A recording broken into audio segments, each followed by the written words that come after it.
I, 22 female, need some serious advice on how to navigate any of this. I found out a week ago that basically my entire family has been helping my fiancé male 23 hide his affair with my best friend 23 female. I created this account because I honestly have no one else to tell this to honestly. So my brain figured internet strangers would be best. None of my family and friends have Reddit, thank the stars. For extra emotional context, me and my fiancé have been together since 8th grade, on and off until 2020. I do apologize if this gets long, but it's so much to unpack, and I just want to refresh myself with everything I have, as well as figure out the best way to confront my family, best friend, and fiancé with at least some dignity. Here are names and ages for context for everyone involved. Richard equals half-brother, 26. Maria equals half-sister, 27. Angie equals my mom, 56. Peach equals best friend, soon to be ex-best friend. Alex equals my fiancé, soon to be ex. So, a week ago, Alex was taking a shower and had left his phone on our bed. Me and my fiancé have an open phone policy, seeing as we both struggled with getting cheated on in past relationships. Go figure, seeing my situation. I was packing my suitcase for a family trip that is happening after my rehearsal dinner tomorrow. I heard his phone keep going off. He yelled from our shower if I could mute his phone. I went to get his phone and saw that it was Peach calling him. I was curious at first, but seeing as she's part of my bridal party, I didn't find it too suspicious. I muted the phone and soon messaged Peach from my own phone. Here is the paraphrase of our conversation. Me: Hey Peach. My fiancé is in the shower and what did you need? Peach: Oh, nothing. Lol, just wanted to confirm with him the flowers for your bouquet and aisle. Me: That's weird. I didn't change my mind on any flowers or anything. The florist was contacted last month, and everything was paid for already by Tony. Tony is my mom's husband. Peach: Are you sure? I remember him telling me you changed your mind. After that, it was the usual wedding talk after that point. In hindsight, I should have found it very weird that she would call him about 6 times to confirm a flower choice when she simply could have either texted me or Alex. When Alex got out the shower, I told him Peach tried calling him about my flower choices. I asked him what made him think I changed my mind on the flowers for the wedding. He paused for a bit. I now know he was basically stalling and doing the "oh, I'm thinking" face when I had asked.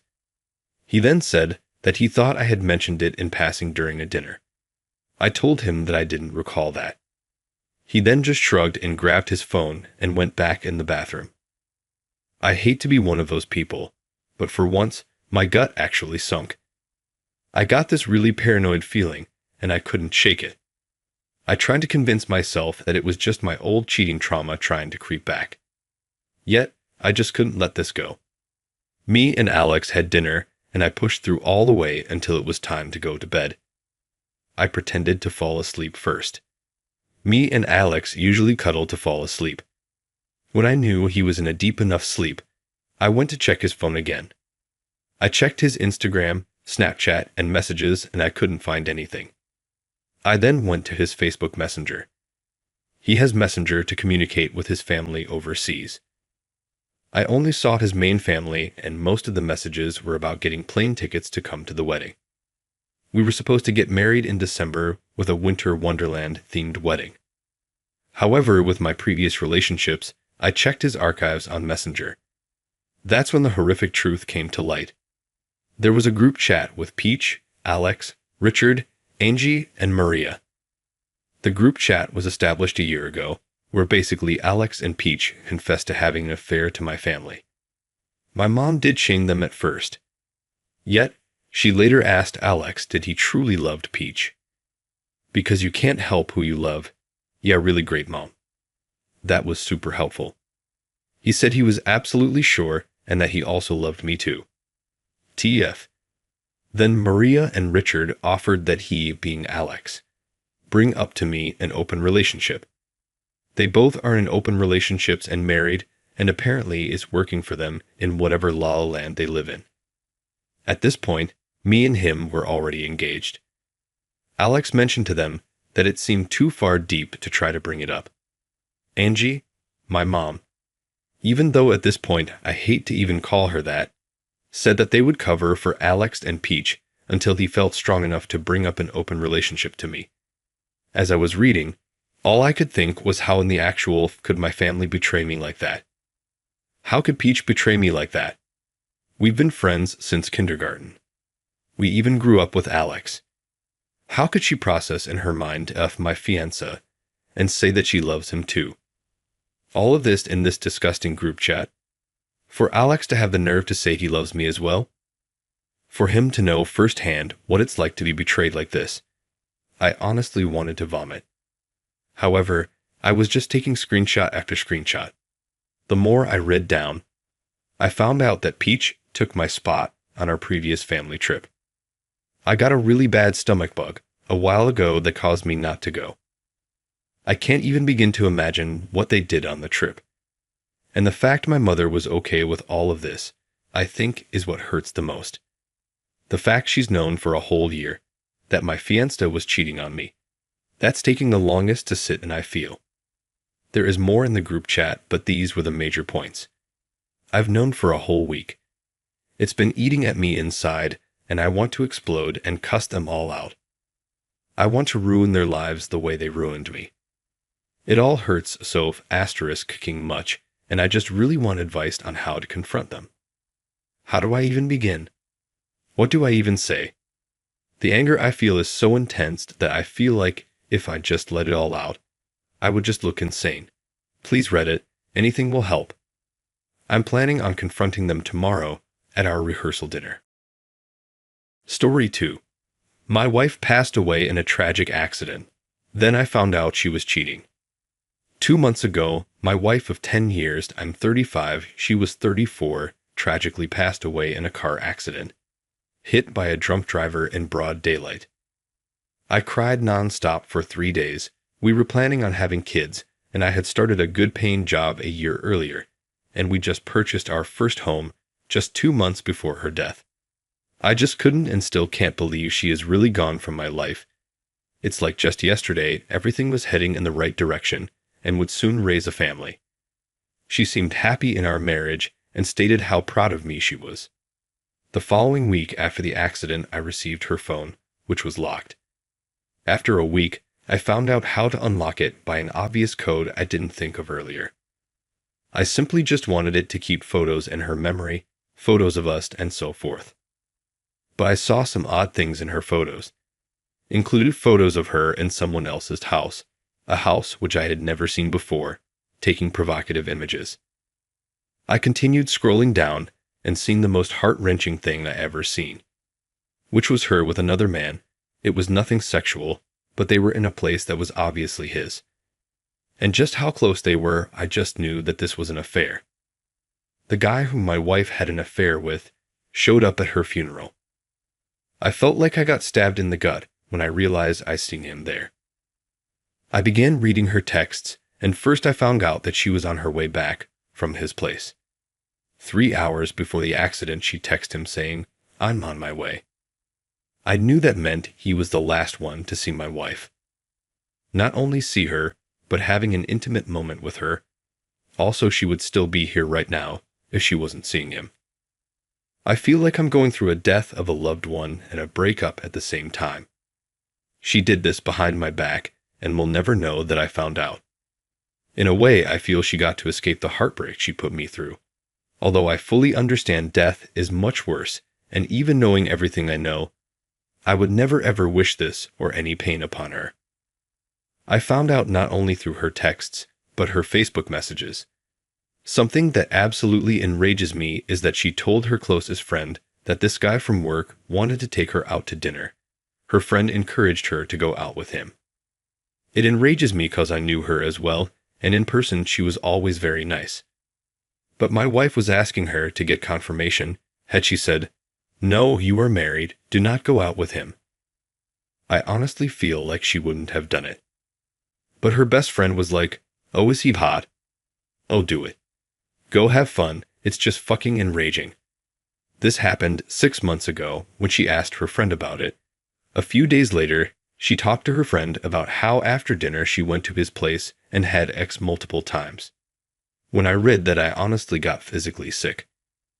I honestly started going through a breakdown, vomiting in the toilet, then crying on the bathroom floor. I just can't imagine that this stuff actually happened, but it did. How could she do this? But as the days passed and the initial shock began to slow down, I started piecing things together.